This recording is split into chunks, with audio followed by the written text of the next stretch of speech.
세상에서 가장 무서운 게 사람이라고들 하죠. 저는 가장 무서운 사람들에게 끔찍한 일을 당한 30대 중반의 여자입니다. 제가 겪은 일은 머릿속에서 잊혀지지가 않아 여기 채널에 사연을 보내서 많은 분들께 위로와 격려를 받으면 좀 나아질까 싶은 생각이 들었습니다. 그래서 노트북 앞에 앉아 떨리는 손으로 제 사연을 적게 되었네요. 그럼 꼭 들어주시고 저를 보듬어 주시길 부탁드립니다. 조금 어려운 형편인 가정에서 자란 저는 대학 입학과 동시에 빚이 생겼어요. 학자금 대출 그뿐만 아니라 부모님이 남겨둔 빚까지 담당해야 했답니다. 아빠가 엄마가 고생을 많이 한 탓에 몸이 성치가 않아 일을 매일 할 수 없어 제가 도움을 드려야만 했죠. 힘든 상황이긴 했지만 긍정적인 마음으로 여러 알바를 뛰며 하루에 2시간씩 자며 대학 생활을 했답니다. 그런 고생을 하며 살았더니 하늘에서 수고했다고 선물을 주셨는지 2학년이 되자 수석으로 장학금을 받게 되었었어요. 저는 수석을 놓치지 않으려고 잠은 거의 포기하고 밤새워 공부하는 걸 습관으로 들여놓았답니다. 대학교 4학년이 되자 부모님 빚을 다 갚아드리게 되었고 우수한 성적으로 졸업하게 되었어요. 취업은 눈을 너무 높이지 않고 중견기업에 이력서를 넣었습니다. 대기업에 들어가려면 토익과 토플, 그리고 많은 자격증을 따서 스펙을 올려야 했으니 모두 내려놓고 저를 받아주는 회사에 바로 들어가게 되었네요. 하루 8시간을 일하고 꽤 많은 월급을 받으며 평범한 삶이 시작되자 처음으로 취미라는 걸 시작했습니다. 그동안 알바와 공부만 해와서 운동과 담을 쌓고 지내서 실내 암벽 등반인 클라이밍에 도전했답니다. 땀을 비오도 쏟아내며 운동을 해봤더니 기분도 좋아지고 스트레스도 쫙 풀리더라고요. 그래서 일주일에 서너 번은 클라이밍하러 시간을 내었고 그곳에서 같이 운동하는 사람들과도 친해졌답니다. 그중 제 또래의 남자 한 명이 있었는데 운동이 끝나면 같이 치킨에 맥주를 먹으며 자주 수다를 떨었어요. 그러다 정이 들어서 운동을 하지 않는 날도 만나 자연스레 데이트를 즐겼답니다. 서로 말은 하지 않았지만 호감을 느끼고 있던 터라 썸을 몇 달 타고 나서 연인이 되었어요. 저와 그는 똑같이 사회초년생인데다 비슷한 계열의 회사를 다니고 있어서 통하는 게 아주 많았답니다. 때론 친구처럼 때론 남매처럼 티격태격 싸우기도 하고 둘도 없는 애인처럼 불타오르는 사랑을 나누곤 했죠. 그렇게 5년 동안 변함없이 사랑과 의리를 지키며 30의 나이가 되었고 조금 이른 결혼을 하게 되었답니다. 남편의 집안은 평범하긴 했는데 저희 집보다는 훨씬 여유가 있었습니다. 이것 때문에 결혼 전부터 시어머니가 저를 마음에 들어 하시지 않았답니다. 당신의 아들이 세상에서 제일 잘난 줄 알고 계셔서 제가 아닌 잘나고 예쁜 여자들이 그의 앞에 줄을 서는 줄 알았어요. 아주 약간의 반대가 있긴 했지만 남편이 시어머니를 잘 설득해서 얼마 뒤 면사포를 쓰게 되어 결혼 생활을 시작했습니다. 남편과는 오랫동안 사귀어왔으니 뭘 좋아하고 싫어하는지 잘 알아서 싸우지 않으려고 서로 조심해서 무탈하게 신혼을 잘 보냈어요. 하지만 다른 복병이 있었으니 시어머니가 시도 때도 없이 신혼집을 찾아오셔서 저를 힘들게 하셨습니다. 너는 집안 살림을 어떻게 하는 거냐? 네가 오기 전에 빨래를 걷었더니 시내가 폴폴 난다. 피 좀 넣는 것도 모르는 거냐? 어머님, 아무 냄새도 안 나는데요. 향긋하게 잘 빨렸다고요. 그럼 내 코가 잘못됐다는 거냐? 친정에서 어떻게 살았길래 이 썩은 애를 못 맞니? 안 되겠다. 내가 보는 앞에서 손빨래를 하도록 해라. 이런 썩은 애는 세탁기를 돌려버려 빠지지 않으니까. 다시 한번 빨래에 코를 가서 따냈는데 향긋한 냄새만 났습니다. 시어머니의 성화에 어쩔 수 없이 그 자리에서 손빨래를 했답니다. 남편은 제 편을 들어줄 생각을 하지 않고 항상 가만히 구경만 하고 있었어요. 시어머니는 매일 제그 퇴근하는 시간에 맞춰 신혼집으로 오셔서 하나하나 시비를 거셨습니다. 하루는 식기세척기로 설거지를 대신하는데 깨끗하게 되지 않은 것 같다며 집안에 있는 그릇과 냄비, 식기도구를 모두 끓는 물에 삶게 하고 일일이 물기를 닦게 하셨어요.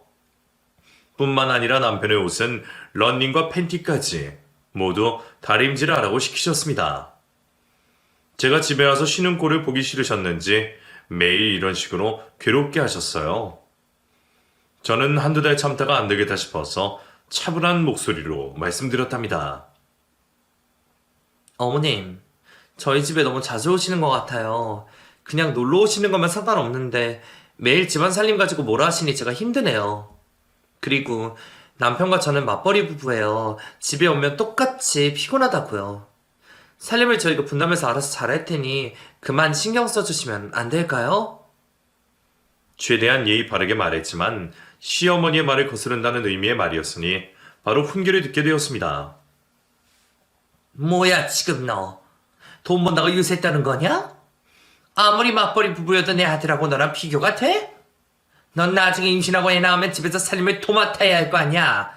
그리고 네가 시집 해오면서 해온 게 뭐가 있다고 당당하게 나오는 거냐? 이 비싼 아파트에 공짜로 살게 됐으면 고마워서라도 너 혼자 살림을 해야지. 저도 혼자 해왔잖아요, 어머님. 누가 들으면 아예 빈손으로 시집 온 줄 알겠어요. 어머님이 적어준 리스트대로 부족하지 않게 채웠잖아요. 얘가 계속 말대꾸라네? 야, 시어머니가 까라면 깔 것이지 왜 자꾸 날 가르치려고 들어?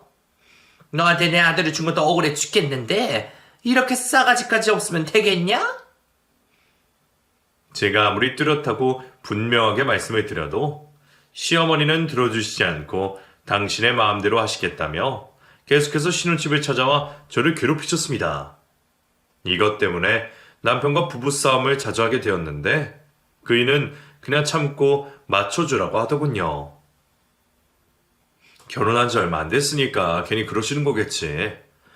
조금 더 지나면 엄마도 귀찮아서 오시지 않을 거야. 그냥 한 귀로 듣고 한 귀로 흘리고 말아버리면 되잖아. 그게 말처럼 쉽게 되니? 맨날 달달 볶고 쉬는데 아주 죽을 맛이라고.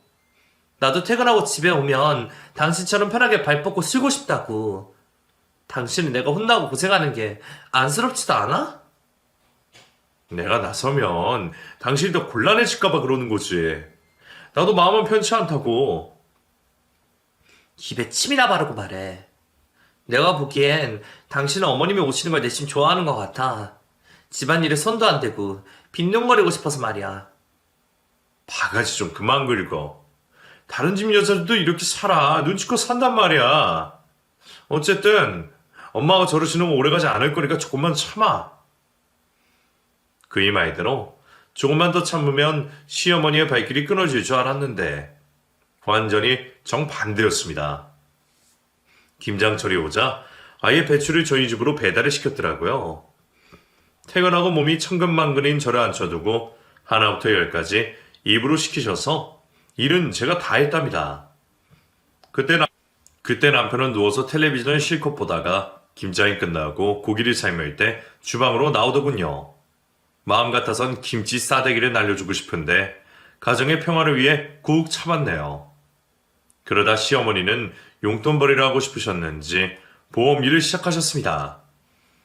직접 발로 뛰며 영업을 하신 게 아니라 친인척과 지인들을 상대로 보험을 들게 하셨죠. 저와 남편도 예외는 아니었습니다. 어머님은 가장 비싼 사망보험서를 꺼내며 저희에게 강매를 하셨어요. 너희 둘 다 이거 하나씩 들어라. 사람이라 언제 무슨 일이 생길지 모르지 않니? 어머님, 이건 너무 비싼데요. 다른 거 저렴한 거 들어드리면 안 될까요? 예, 너 회사에서 월급 많이 받잖아. 그리고 시엠이 도와주는 건데 겨우 이것도 못 들어주니? 아니에요. 들어드려야죠. 알겠어요. 그럼 저희 둘 다 어머님이 추천해주신 거 가입할게요. 저는 시어머니에게 잘 보여서 저희 집에 그만 오시길 바랬습니다. 매달 용돈도 드리고 있는 데다 보험까지 들어드렸으니 알아서 발길을 끊으시라 믿으셨죠. 하지만 시어머니의 아들 사랑은 멈추지 않았습니다. 제가 아무리 잘해드려도 신혼집에 계속 찾아오셔서 저만 고달팠습니다. 끔찍할 만큼 자주 오셔서 몸과 마음이 피폐해졌어요. 그러던 어느 날 시어머니와 둘이 시장을 보고 돌아가는 길에 웬 젊은 여자와 마주쳤는데 어머님은 친딸이라도 만난 것처럼 엄청 반가워하셨답니다. 그 여자를 꽉 끌어안으면서 말씀하셨어요. 우리 미정이 이게 얼마만이냐? 안 본 사이에 더 예뻐졌네. 어머님도 여전히 고우세요? 그동안 어머님이 많이 그리웠는데 여기서 만나 뵙게 되네요. 그러게 말이야. 우리가 좋은 인연으로 끝까지 갔으면 얼마나 좋았겠니? 미정이 너 결혼을 했냐? 아니요. 오빠랑 헤어지고 아무도 만나지 못하겠더라고요. 이별 후유증이 너무 심해서 죽을 일만 하면서 지냈어요. 두 사람의 대화를 대충 들어보니 남편의 전 애인 같더군요. 며느리를 두고 남편의 예전 애인을 껴안고 수다를 떠는 시어머니를 보니 정말 기가 막히고 화가 났답니다. 그래서 두 사람의 대화를 끊어버리려고 제가 말을 건넸어요. 어머님, 누구예요? 누군데 그렇게 반가워하시는 거죠? 어? 아, 예전에 가족처럼 지내던 애다. 넌 신경 쓸 거 없으니까 가만히 있어라. 아예 대놓고 저를 무시하는데 진짜 폭발할 것 같았어요. 결국 이러지도 저러지도 못하고 가만히 있었는데 그 여자가 저를 보고 말하더군요. 오빠, 와이프인가 봐요? 생각보다 평범한 스타일이네요. 오빠 정도면 쭉쭉 빵빵해 기티나는 여자를 만날 줄 알았는데 저랑 헤어지고 아무 여자를 골라서 결혼했나 봐요? 그러게 말이야. 내가 전생에 무슨 죄를 지었는지 며느리 복이 없나 봐. 그 말에 저는 화가 터지고 말았습니다. 어머님, 해도 너무하시네요. 남편 전 애인이랑 인사하는 것도 불쾌한데 이 여자는 대놓고 제 흉을 보는 게 말이 돼요? 저를 얼마나 하찮게 보셨으면 이런 행동을 하시는 거예요. 걔가 왜 난리야? 시장밭에서 창피하게 뭐하는 짓이야? 그리고 내가 없는 말 한 것도 아니잖니? 네가 볼 게 뭐가 있냐? 집안이 잘 살기를 해. 가진 게 많기를 해. 게다가 성격도 못 갖고 인물도 그저 그렇고 말이야. 왜? 내 아들 전애인을 보니 셈이라도 나는 거냐? 어머님, 저 못 참겠어요. 저 먼저 갈 테니 이 여자랑 고분놀이를 계속하든지 껴안고 쎄쎄쎄를 하시든지 마음대로 하세요. 그렇게 화를 내고 자리에서 벗어나는데 두 사람은 신경도 안 쓰고 깔깔거리며 수다를 떨더군요. 집에 돌아가서 이 사실을 남편에게 전했더니 그 인간 역시 별일도 아닌데 왜 화를 내느냐며 볼멘 소리를 했답니다. 미정일 만났다고? 여보, 걔는 당신 만나기 전에 사귀었던 애야. 아주 오래돼서 난 기억도 안 나는 애라고. 엄마가 정이 많아서 그런 건데 그냥 이해하고 넘겨줘. 아니, 처지 바꿔서 우리 엄마가 당신 앞에서 내 전남친을 껴안고 반기면 좋겠어? 뭐 장모님이 반가워서 그런 거라면 그냥 쿨하게 넘길 것 같은데? 여보, 내 아내는 당신이야. 그만 신경 쓰고 잊어버려. 그리고 내가 엄마한테 한 소리 할게. 다신 그런 행동하지 말라고 말이야. 그렇게 기분 나쁜 날이 지나가고 겨우 남편의 전 애인 사건을 잊었는데 몇 주 뒤에 또 그 여자를 우연히 마주치게 되었습니다. 그날은 남편과 같이 외식을 하고 돌아오는 길이었죠. 오빠, 오랜만이다? 지난번에는 어머님을 뵀는데 이번에는 오빠를 우연히 보네. 얼굴 좋아졌다. 장가 가더니 좋아 죽나봐. 미정이 너구나. 안 그래도 네 얘기 듣고 궁금했는데 엄마 말대로 훨씬 예뻐졌네. 저는 남편의 옆구리를 꼬집으며 복화술로 말했습니다. 인간아, 지금 이 상황이 말이 된다고 생각해?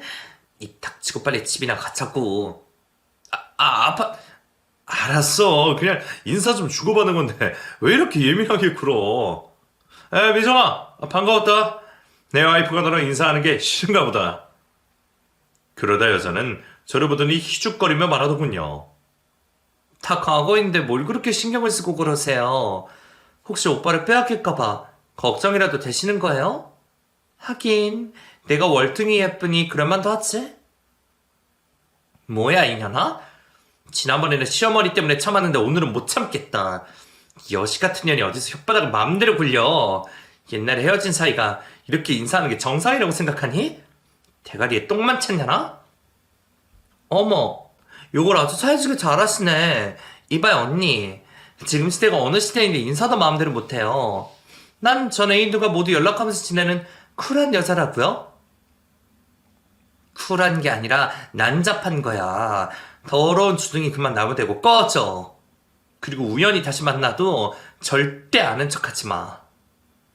아, 알겠어요. 이렇게 난리치는 걸 또 보니 가벼운 인사조차 하기 싫어지네요. 오빠 결혼생활 힘들겠다. 그럼 잘 살아. 내 와이프가 욕한 건 미안하다. 잘 가. 남편 전 애인이 떠나가자 남편 옆구리에 다시 꼬집고 화를 냈습니다. 당신 지금 누구한테 사과를 하는 거야? 사과받을 사람은 나라고, 나. 아포, 알았어, 미안해. 난 쟤한테 아무 감정 없어. 먼저 인사하길래 받아준 것 뿐이라고. 그래도 모른 척 했어야지. 아니면 똑 부러지게 인사하지 말라고 하든가. 저는 집에 가는 내내 남편에게 온갖 짜증과 화를 내며 교육시켰습니다. 다시는 외간 여자와 다정하게 인사를 했다간 가만두지 않겠다고 으름장을 놓았죠. 그러자 그이는 새끼손가락을 걸며 제가 시키는 대로 하겠다고 했네요. 남편의 전애인을 만난 날을 기준으로 시어머니가 저희 집에 발길을 끊으셨습니다. 저한테 미안해서는 아닌 것 같고 제가 시장 바닥에서 화를 내서 꼴보기 싫어서 그런 것 같았죠. 이유가 어찌되었든 시어머니 얼굴을 보지 않아서 좋았고 퇴근하고 편하게 쉴 수 있어서 좋았답니다. 그렇게 1년 동안 남편과 둘이서 잘 지내고 있었는데 그이가 갑자기 야근이 늘어나면서 늦은 밤에 들어왔습니다. 뭔가 이상하다 싶어서 남편의 핸드폰과 블랙박스를 검사해봤는데 다행히 외도를 한 건 아니더라고요. 그런데 그의 월급 명세서에 야근 수당이 하나도 찍혀있지 않아 수상함을 느꼈습니다. 당신 이번 달에 야근을 10번이나 넘게 했는데 왜 수당이 하나도 없어? 회사에서 야근한다고 뻥치고 다른 데 다닌 거 아니야? 아니거든. 지금 우리 회사 사정이 안 좋아서 그런 거거든. 야근하는 것도 회사 매출이 뚝 떨어져서 내 자리가 위험해서 지키려고 그러는 거라고. 당신 회사 탄탄하잖아. 갑자기 어렵다는 게 이상한데? 지금 회사에 구조조정을 한다는 소문이 있단 말이야. 잘리지 않으려면 어떻게 해야겠어? 지금 야근 수당이 문제가 아니라고. 아휴, 앞으로 계속 야근할 것 같으니까 바가지 좀 그만 긁어. 알았어. 그런 상황이면 어쩔 수 없지. 그럼 밥이라도 잘 챙겨 먹어. 대충 빵 같은 거로 때우지 말고. 남편은 스트레스가 심했는지 거의 매일 술을 한 잔씩 걸치고 들어왔습니다. 벌써 동료 2명이 회사에서 잘렸다며 자기도 그렇게 나가리가 될까봐 심하게 걱정을 했어요. 여보, 나 회사 잘리면 당신이 먹여 살릴래? 당신 안 잘리니까 걱정하지 마. 내가 오늘 하면 성실하고 책임감 있는 사람을 우선적으로 남길 거야. 그게 바로 당신이고. 당신이나 날 그렇게 생각하지. 회사에서는 다른 생각을 하는 것 같아. 버틸 대로 버텨보겠지만 어떻게 될지 모르겠어. 그이가 회사 스트레스가 하도 심한 것 같아 격려와 응원이 되는 말을 해주었습니다. 회사가 거기 하나만 있는 것도 아닌데 왜 이렇게 걱정이 많아. 당신 정도면 다른 회사를 얼마든지 들어갈 수 있으니까 잘려도 크게 걱정할 거 없어. 그래, 당신 말이 들으니까 힘이 나네. 여보, 우리 스트레스도 풀 겸 주말에 바람이나 쐬러 다녀올까? 산뜻한 상공기가 마시고 싶어. 나야 좋지. 우리 데이트한 지도 꽤 됐잖아. 그럼 우리 예전에 갔던 강원도로 갈까? 그러자. 거긴 차도 많이 없어서 드라이브 하기도 좋고 둘만의 시간을 보내기도 좋잖아. 그럼 토요일에 가는 걸로 하자. 그렇게 저희 부부는 토요일 오전에 기분 전환을 하러 강원도로 출발했습니다. 고속도로가 조금 막히긴 했지만 강원도에 들어서자 차가 거의 없어서 신나게 드라이브를 즐겼어요. 산 옆으로 깔린 이변도로에는 저희 차 말고는 한 대도 보이지 않았죠. 꼬불거리는 도로를 창문을 열고 달렸답니다. 그런데 남편이 커브길의 연속인데도 속도를 줄이지 않고 세게 달려서 덜컥 겁이 났어요. 여보, 천천히 좀 가. 이러다 사고 나면 어쩌려고 그래. 나 베스트 드라이버야. 그리고 차 한 대 없는데 이 정도는 달려줘야 하지 않겠어? 그래도 조심해. 여보! 그이는 곡선도로를 너무 빨리 달리다가 핸들을 제때 틀지 못해서 저희 차는 가드레일을 받고 낭떠러지로 추락하고 말았답니다. 10m의 높이였는데 체감상으로는 엄청 높게 느껴졌죠. 저와 남편은 비명을 지르며 낭떠러지에 떨어졌습니다. 저는 얼마나 많은 시간이 지났는지 모를 만큼 오랜 시간을 잠들어 있었습니다. 정신이 깨어난 것 같은데 눈은 떠지지 않고 몸은 움직이지 못하겠더라고요.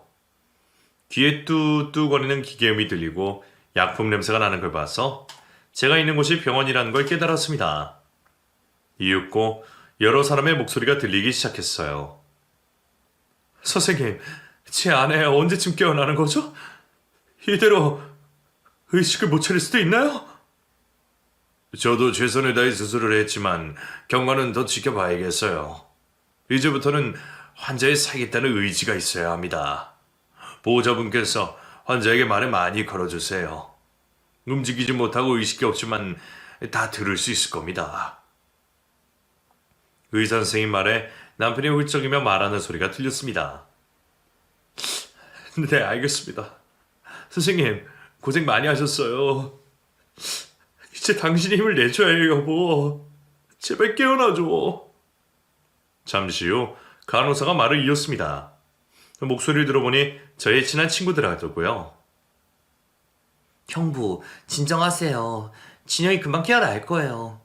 수술도 잘 됐고 회복도 잘하고 있으니 의식을 차릴 거라고요. 그리고 형부도 지금 다리랑 팔이 부러진 상태이니 움직이지 말고 무조건 안정을 취하셔야 해요. 그럼 무슨 일이 있거나 진영이한테 반응이 있으면 바로 호출 버튼을 눌러주세요. 제가 순살같이 달려올 테니까요. 고마워요, 혜정씨. 무슨 일 있으면 바로 부를게요. 저는 당장이라도 몸을 일으켜보려고 했지만 꿈쩍도 하지 않은 데다 잠이 쏟아져서 또다시 의식을 잃고 말았답니다. 또 얼마나 시간이 지났는지 모르겠지만 제가 병원에 누워있다는 걸 다시금 알겠더라고요. 분명 정신은 깨어난 것 같았는데 눈이 떠지지 않더라고요. 이윽고 다시 귓가에 목소리가 들리기 시작했어요. 시어머니와 남편의 목소리였습니다. 민성아, 깨어나는 거냐? 아니면 가방에 없는 거야? 나도 모르겠어. 의사 말로는 환자 의지에 달렸다고 했어. 그래? 아휴, 그냥 버티지 말고 저승길 가면 여러 사람이 좋을 텐데. 그러게 말이야. 살려고 애쓰지 말고 편하게 눈 감으면 얼마나 좋겠어? 저는 제 귀를 의심했습니다. 그리고 꿈인지 생시인지 구분이 되지 않아 제가 잘못 들었을 거라 믿었죠. 다시 깊은 잠에 들었고 어느 순간 귀에 다시 음성이 들렸는데 이번에도 시어머니와 남편이 제가 빨리 저승을 가면 좋겠다는 대화를 나누었답니다. 민성아, 너희가 들었던 보험 말이야? 주말에 죽으면 네가 받을 보험금이 2배인 거 알지? 그럼 보험금이 무려 6억이다. 진짜? 그럼 진영이 얘가 시간에 맞춰서 주말에 떠나면 좋겠다. 6억 받으면 뭘 하지? 그런데 우리가 하는 말 다 듣고 있는 거 아니냐? 의사가 그랬잖니. 의식이 없어도 다 듣고 있을 거라며. 엄마도 참 그거야 괜히 하는 소리야. 정신을 못 차렸는데 말소리 어떻게 듣겠어? 걱정 말고 하고 싶은 말 다 해. 그럴까? 그럼 얘 며느라, 너 거기 있니? 괜히 애쓰지 말고 천국으로 떠나라. 네가 그리로 가야 여러 삶이 행복해진다. 그럼 절대 깨어나지 말아라. 아 참, 이왕 천국에 갈 거 주말에 떠나라. 알았지 며느라? 엄마 진짜 대단해. 다 죽어가는 사람한테 그런 말을 아무렇지 않게 하다니 진짜 멋있다 엄마. 뭐 어떠냐? 어차피 죽으려는데 못해줄 말이 뭐가 있겠어. 엄마는 이만 갈 테니 너도 좀 쉬어라.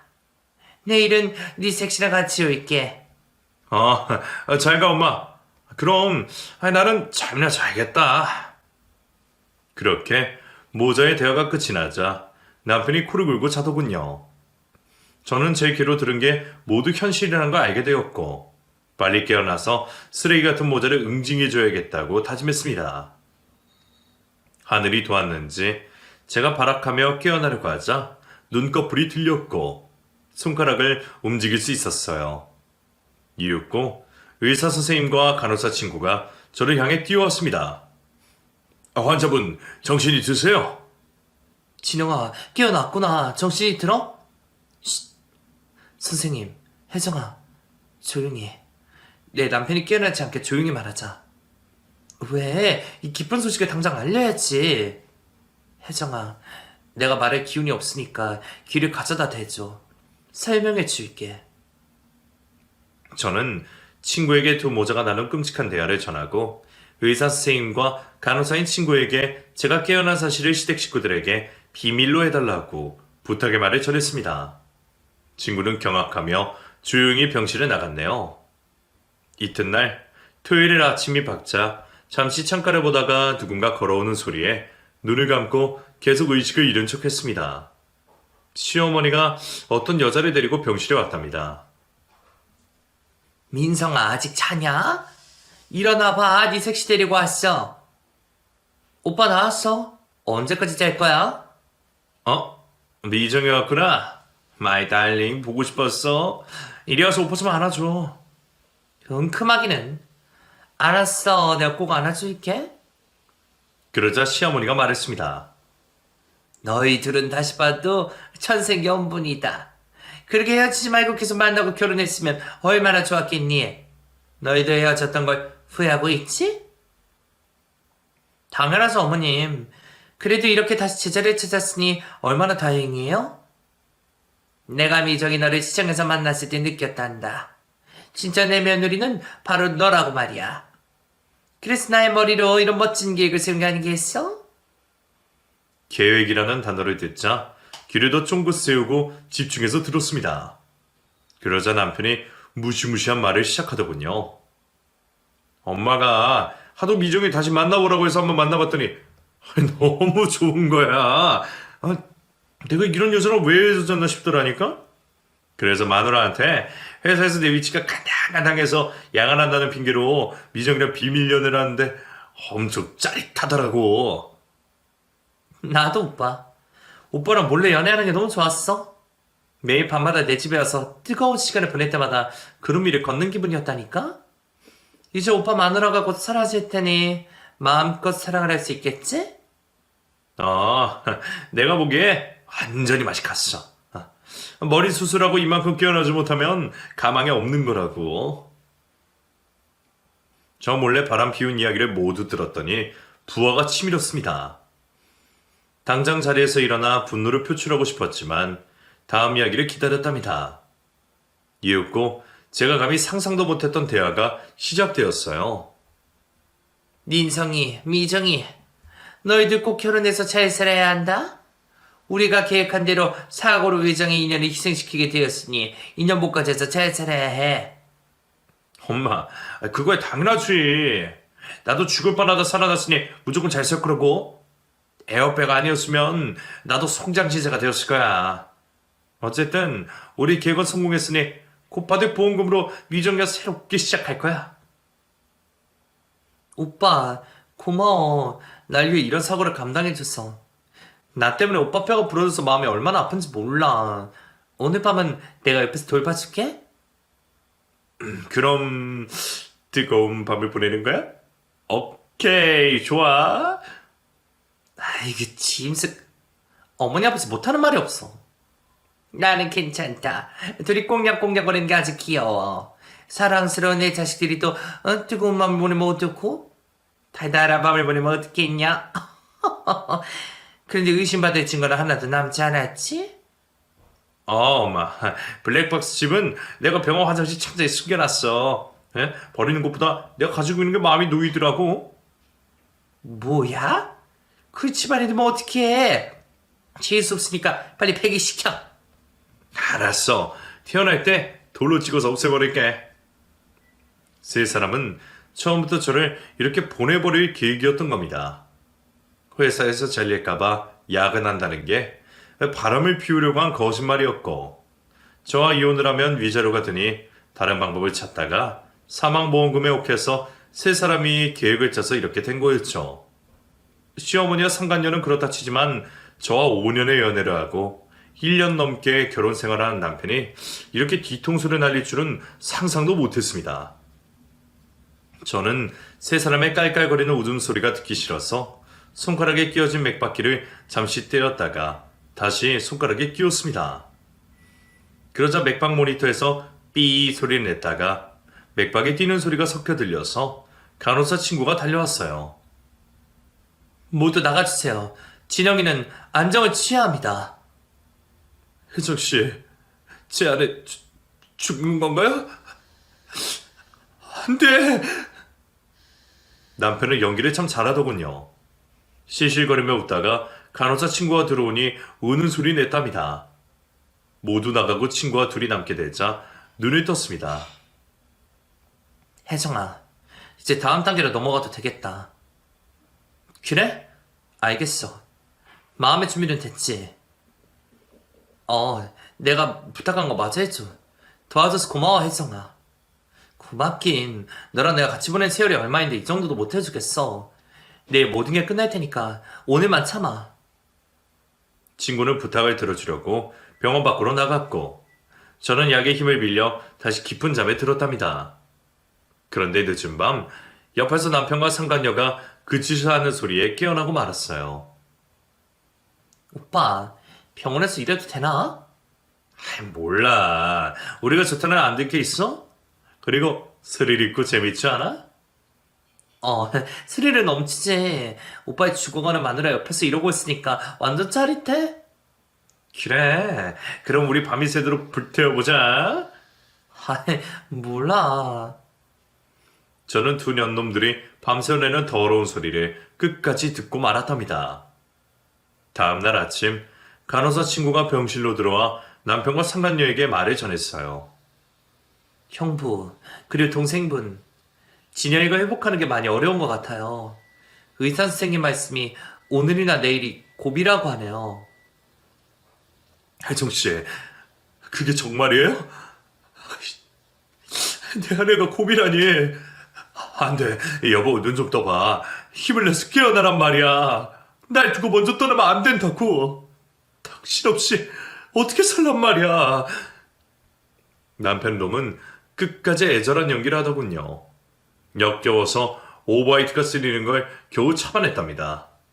잠시 후 친구가 병실에서 나가자 상간녀가 남편에게 잠시 기다리라고 하더니 한참 뒤 뭔가를 가지고 들어오더군요.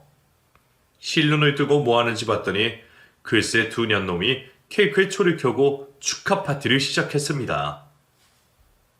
오빠, 인연이 곧 떠난다고 하니까 우리끼리 축하를 해야 하지 않겠어? 돈도 벌고 결혼도 할 수 있으니 얼마나 좋아? 맞아. 역시 미정이 너는 센스가 있다니까. 오늘 같은 날은 그냥 넘어갈 수 없지. 자, 노래 부를까? 두 년놈은 축하 노래를 부르고 촛불을 끄더군요. 그때 제가 눈을 번쩍 뜨고 자리에서 일어나 두 년놈의 머리를 잡고 케이크에 담가버렸습니다. 더러운 잡것들. 내가 죽는다니까 축하 파티를 해. 그리고 뭐? 보험금 가지고 새롭게 시작하겠다고. 누구 마음대로 니들 둘이 결혼을 해. 그러자 면상에 케이크를 떡칠한 남편과 상간녀가 경악하며 뒤로 넘어졌습니다. 여보, 이게 어떻게 된 거야? 당신 의식이 돌아온 거야? 하느님, 감사합니다. 그 연기 좀 그만해. 지금까지 니들이한테가 다 들었거든? 나 몰래 바람 피운 것과 사고를 계획한 것까지 모두 다. 니들은 이제부터 벌을 받을 거야. 당신, 그게 무슨 소리야? 의식을 오랫동안 잃어서 헛소리 하는가 보네. 여보, 다행이야. 내가 당신 깨어나기를 얼마나 기다렸는 줄 알아? 그리고 옆에 있던 상간녀도 거들거든요. 언니, 안녕하세요? 저 기억하시죠? 언니가 사고 났다는 소식을 듣고 찾아왔어요. 그런데 이렇게 기적적으로 깨어나시다니 정말 다행이에요. 저는 침대 밑에 있던 녹음기를 꺼내서 재생 버튼을 눌렀습니다. 시어머니와 남편, 상간녀의 비밀 대화가 모두 흘러나왔죠. 그러자 두 년놈은 수스라치게 놀라더니 제 앞에 넙죽 엎드렸습니다. 여보, 이게 어떻게 된 일이냐면 그러니까 말이야. 언니, 오해요. 이건 우리가 농담을 한 거예요. 설마 언니를 해치려고 범죄를 계획했다는 게 말이 돼요? 여보, 그거 지워줘. 누가 들으면 괜히 의심할 것 같으니까 빨리 지우자. 어? 괜한 의심이라고. 쓰레기들아, 다 끝났어. 이거 하나면 너희 둘 인생 앞으로 깜빵에서 보내야 할 거야. 둘이 어젯밤 뜨겁게 사랑하던데 그게 너희들의 마지막 밤이었어. 여보, 제발 살려줘. 이렇게 부탁할 테니 우리 조용히 대화로 해결하자. 맞아요, 언니. 감정적으로 해결하지 말고 대화로 풀어보자고요. 너희 둘 똥줄이 타는구나. 내가 이걸 지워주길 바래? 그럼 살려달라고 빌어봐. 아주 비굴하게 말이야. 그러자 남편과 상간녀는 무릎을 꿇고 손이 발이 되도록 싹싹 빌었습니다. 눈물까지 흘리며 감옥에만 보내지 말라고 사정을 하더군요. 저는 두 년놈을 향해 깔깔거리며 비소를 보내고 병실 앞을 가리키며 말했습니다. 이 버러지들아, 저기 안 보이냐? 형사들이 벌써 왔어. 이 녹음 파일은 어제 내 친구 혜정이가 모두 제출했다고. 또 블랙박스 집을 어디에 숨겼는지 솔직하게 말해줘서 찾았다더라. 파일을 복원했더니 니들 둘이 차에서 바람 피우고 날 해칠 계획을 세우는 것까지 모든 증거를 잡았다고. 이제 니들은 끝이야. 니 애미도 마찬가지고. 제 말이 끝나자 병실 앞에 있던 형사들이 들이닥쳐 무릎 꿇고 있는 두 년놈에게 미란다 원칙을 고지하고 수갑을 채우더군요. 남편과 상간녀는 오열하며 형사들에게 끌려가지 않으려고 안간힘을 썼답니다. 그러자 형사 하나가 두 년놈의 머리에 꿀밤을 먹이고 좋은 말할 때 따라오라고 했더니 눈물을 그치고 요요히 끌려나갔어요. 그 장면을 보고 나서야 안도의 한숨과 미소를 지을 수 있었습니다. 친구의 정의와 담당 의사 선생님께 비밀로 해줘서 고맙다고 인사를 전하고 다시 침대에 누워 치료를 이어갔네요. 몸을 회복하는 데 몇 주의 시간이 걸렸는데 다행히 아픈 곳 하나 없이 무사했습니다. 저는 태어나자마자 남편과 상간녀, 시어머니 세 사람 재판에 증인으로 참여하러 법원으로 향했답니다. 제가 의식을 찾아가며 들었던 이야기를 증언하고 간호사 친구가 설치해준 녹음기와 보호된 블랙박스로 세 사람의 범죄는 모두 유죄 판결이 되었습니다. 남편이 가장 무거운 형량을 받았고 시모와 상간녀도 중형에 처해졌죠. 울고불고 판사님에게 봐달라고 빌었지만 아무런 소용이 없었어요. 결국 세 사람은 감옥에서 오랫동안 썩게 되었답니다. 그리고 저는 이혼 소송을 바로해서 위자료와 정신적, 육체적 피해 보상금까지 막대한 돈을 받게 되었어요. 시어머니와 남편은 오래오래 감옥에서 썩을 테니 전 재산을 잃어도 당장은 크게 상관없지만 훗날 출소 후에는 오갈 곳 없는 빈털터리 거지 신세로 지낼 겁니다. 이렇게 사후 복수까지 완벽하고 시원하게 마치고 나서야 제 일상을 찾기로 했어요. 먼저 남편에게 받은 위자료와 보상금으로 친정 부모님께 아늑하고 좋은 주택을 마련해 드렸어요. 물론 저도 거기서 같이 살기로 했고요. 또 끔찍한 사건을 겪어서 시작은 어려웠지만 다시 회사에 나가 일을 시작했습니다. 쉬는 것보다 바쁘게 시간을 보내는 게 나을 거라 판단했는데 제 판단이 맞더라고요. 2년이라는 세월이 빠르게 지나가면서 무시무시한 사건을 머릿속에서 조금씩 잊어갈 수 있었습니다. 가끔 사고 순간과 병원에서 의식이 없는 저를 농락하던 세 사람이 문득 떠오르는 것만 빼면 참을만 하고 견딜만 했죠. 그렇게 세월이 조금 더 흘러 제 나이 35이 되었을 때 사랑이 찾아왔습니다. 전 남편의 영향으로 절대 남자를 만나지 않으려고 다짐을 했었는데 새로 찾아온 남자는 제 마음을 쉽게 컨트롤하지 못하겠더라고요. 그이가 먼저 저를 좋다고 쫓아다녔는데 저도 모르게 그와 똑같은 마음이 되었답니다. 그래서 1년이라는 시간을 연애하고 재혼까지 골인했어요. 그이는 제가 겪은 과거 이야기를 듣고 정신과를 같이 다녀보자고 하더군요. 아무리 시간이 지났어도 끔찍한 사건에 당한 제가 걱정이 된다며 유능한 정신과 의사를 함께 찾아가 상담을 받고 있답니다. 그 의사 선생님은 이 사건을 혼자만 끙끙 앓지 말고 많은 사람들에게 들려주고 위로를 받는 게 좋겠다고 조언을 해주셨어요. 그래서 자주 듣고 있던 이 사연 채널의 구독자분들에게 시시콜콜 이야기를 하게 되었답니다. 그런데 꽤 효과가 큰 것 같아요. 막혀있던 가슴이 뚫리는 기분입니다. 이래서 많은 사람들이 사연을 보내는 것 같네요. 자, 이렇게 저의 사연을 실컷 들려드렸으니 저에게 위로와 격려가 되는 한 말씀을 꼭 댓글로 전해주시길 부탁드립니다. 모두 추운 날씨에 감기 조심하시고 행복하고 따뜻한 연말 보내시길 기도드려요.